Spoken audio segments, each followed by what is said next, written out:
There's nothing wrong with wanting to train optimally and trying to maximize muscle growth, even if it means spending more time setting up the optimal exercises, training one side at a time, or spending even more time in the gym, chasing high volumes and training to failure. However, that can be time consuming.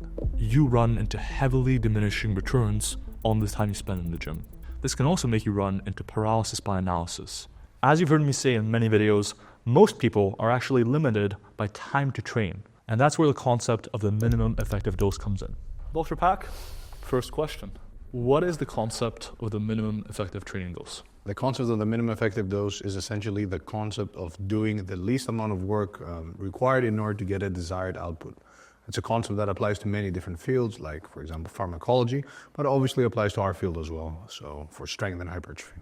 Only around 24% of the adult population meets physical activity guidelines. There are many reasons for this, but one commonly cited reason for why people don't get enough exercise in is time. So, if we can get you to exercise and spend less time in the gym, that's a good thing. What do you think the minimum dose is for hypertrophy and strength, and what variables do you pay attention to? So for hypertrophy specifically, based on the latest meta-analysis by Pell and al., around 4 fractional sets per muscle group per week seems to be enough to elicit detectable muscle growth. For strength, it's roughly around 1 set per exercise or per muscle group per week. And for hypertrophy, I'd pay attention to a close proximity to failure for each set, being at roughly 0 to 2 reps in reserve, ideally closer to 0, as recent data from our lab suggests that within low volume training programs, going to failure may be slightly better than staying a couple of reps in reserve. And for strength, I'd pay close attention to lifting heavy weights, ideally above 80% of one's 1 RM. While staying a few reps away from failure, roughly in the 1 to 4 reps in reserve ballpark.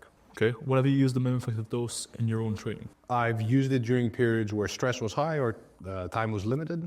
Similarly with clients and athletes, during periods where optimal or higher volume training was not possible, the minimum effective dose was a perfect approach to continue progressing and not just maintain or regress. In this video, I'll convince you that you, dear viewer, probably don't need to chase optimal. Instead, you should learn how to make gains forever using the minimum effective dose. Let's say you have a family, you have a job, and you also have a side hustle. Crazier yet, you have friends. You have limited time in your life. Why spend it all fighting to get those last few percentage gains? As it turns out, the minimum effective training dose is way lower than people usually think. Let's start with muscle hypertrophy. Most people are aware of the relationship between volume and hypertrophy, and that more volume is better for muscle growth. In fact, that's what a meta-analysis by Pell and colleagues showed. All else being equal, getting more sets in across the week for a muscle will tend to grow more muscle in that area. Look, you could spend countless hours in the gym trying to optimize and get every last % of gains, but at some point, the return on investment on more time spent in the gym actually gets pretty poor. Around 40 fractional weekly sets seems to promote maximum muscle hypertrophy. Doing some quick math though, this would quickly get you to spending 2.5 hours in the gym per week per muscle, meaning 1 to 2 hour workouts nearly every day. That's where a study we recently conducted at Lehman College by Herman and colleagues comes in. They performed 1 set per exercise across 2 weekly workouts. They did 9 exercises in total in each workout, 3 exercises for each muscle group measured: triceps, biceps, and quads. In total, they were likely getting around 4 to 6 weekly sets. And these were trained lifters, around 4.5 years of lifting experience on average. Using only 1 set per exercise, we observed solid muscle growth in the biceps, triceps, and the quads, whether you were taking sets to 2 reps in reserve or failure. On average, we saw 2 to 10% of an increase in muscle thickness over 8 weeks. Taking the set all the way to failure, as opposed to keeping 2 reps in the tank, did seem to help you grow more muscle. Now think back on that meta-analysis by Pell and colleagues I mentioned earlier. While 40 fractional weekly sets did seem to maximize muscle hypertrophy, only around 4 fractional weekly sets seem to be enough to see some muscle growth. And this aligns perfectly with the study we conducted at Lehman College. After all, in this study, when you count weekly volume, most muscles were being trained with 4 to 6 fractional weekly sets. While muscle growth does slow down in trained lifters, there's a chance you don't even need more volume when you're more trained. To hit the minimum effective dose for hypertrophy, just 2 workouts per week, around 30 to 45 minutes each, can get you there. That'll get you around 4 to 6 sets per muscle per week, no problem. In your first weekly workout for hypertrophy, You could do some squatting, some dumbbell pressing, some dumbbell rows, and some hamstring curls for a total full body stimulus. For the second hypertrophy workout for the week, you could simply do some incline chest pressing, some pull downs, some Romanian deadlifts, and some leg pressing, and you would cover many of the major muscles. Add in some isolation exercises to your liking if you want to bring up certain muscles even more, but that will cover nearly everything. MyAdapt auto-selects the right type of movement based on whether you have an injury or not, based on the muscle group you're trying to hit, based on the rep range, and much more. No workout is ever quite the same with MyAdapt. It constantly changes things up while making sure you're still progressing the weight on each exercise individually, getting plenty of volume in, and just progressing consistently. By the time you're seeing this, we'll likely be in closed beta with a couple hundred of users already using MyAdapt. But if you're not one of the lucky few, go to myadapt.com, register your interest, and you'll receive a lifetime discount and a free trial when it finally publicly launches. But what about strength? Well, the meta-analysis I mentioned earlier by Pell and colleagues also looked at strength. For strength, things are even easier.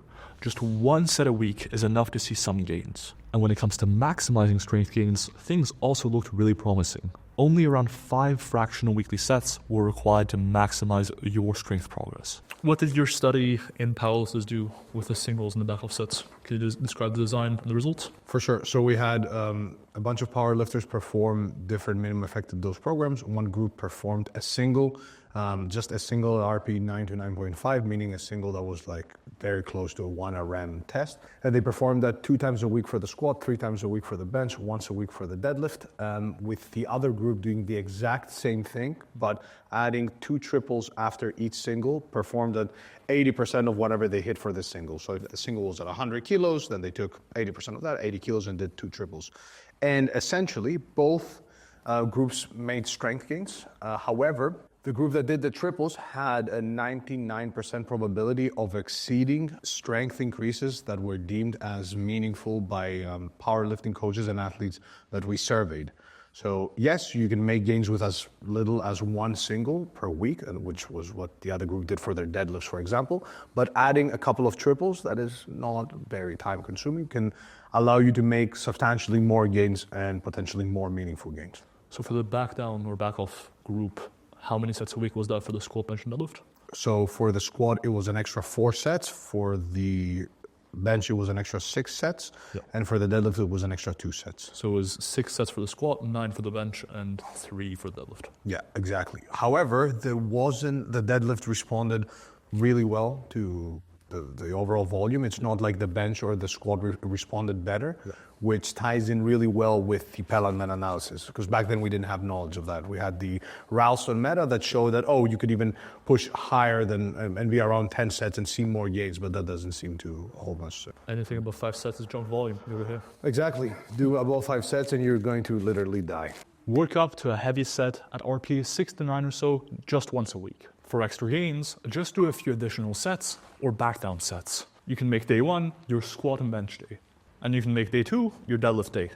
You can sprinkle in whatever accessories you want, but even just doing those main lifts will keep you improving. In fact, you can likely combine training for size and training for strength at the same time, even when you're on a tight schedule. You just need to adopt the minimum effective dose for both of those goals at once, and you might only spend an hour or 2 in the gym per week.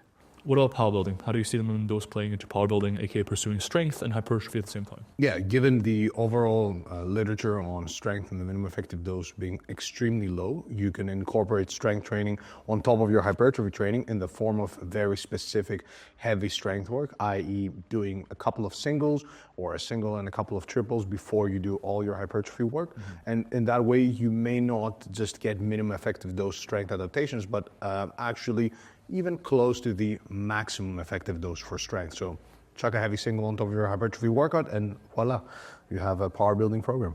Most people don't just lift for size or strength though. What about health? How much time do you need to spend in the gym for health? In the most recent meta-analysis on resistance training for health by Milo and colleagues, the best outcomes for health were generally seen with only 30 to 60 minutes of lifting per week. This amount of time in the gym was associated with the greatest reductions in risk of cancer, cardiovascular disease, and all-cause mortality, with a slight exception for diabetes, where more time in the gym was better. When it comes to making your training more efficient, there are 5 tips I use all the time. Let me tell you. Aim for just a few sets per exercise. This will give you the highest return on investment, per minute spent in the gym. See, most people spend way too much time warming up in the gym when they only have half an hour to an hour to train. Instead, make your warm-up minimalist 2. Just one heavy set of the lift you're about to perform should suffice, as long as you're reasonably warm overall. Another tip to make your workouts more time efficient when you're trying to build muscle is to shorten your rest times. Most people still think that resting 2 to 3 minutes between sets is best for building muscle. However, the most recent research conducted by our lab suggests that just 1 to 2 minutes is sufficient. So, cutting down your rest times to this amount can result in the same hypertrophy while shortening your workouts substantially. Especially if you only have an hour or 2 a week to train, make sure you take every set to failure for hypertrophy. This will make each set more effective and let you save time while still getting good results. Drop sets are another great way to make your workouts more time efficient. Especially for cables and selectorized machines, they are arguably the best way to do so.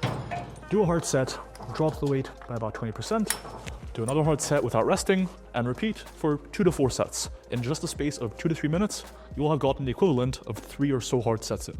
Another great way to make your workouts more efficient is to use paired supersets. Superset any 2 movements that don't target the same muscles, like a dumbbell press and a dumbbell row, or even a leg curl and a leg extension. With new research, we're learning more all the time about how to make more gains in less time. All right, final question. I hear you have a book coming up. Indeed, yes. We wrote a book on the minimum effective dose for muscular development. Strength, hypertrophy, power building, and a book that you can get, and even if you have no idea about how to make a resistance training program, what volume is, it covers everything, covers nutrition, covers all the fundamentals, and then allows you to train with a minimum effective dose with sample programs, tips, and all that sort of jazz. Buy it now. When's that coming? Ideally, sometime in late 2025. Awesome. Buy it. Buy it Faster. now. Minimumdosebook.com. I'll buy the domain. I'll make sure to buy it. If you'd like me to coach you, consider taking a look at the link above to see what I offer.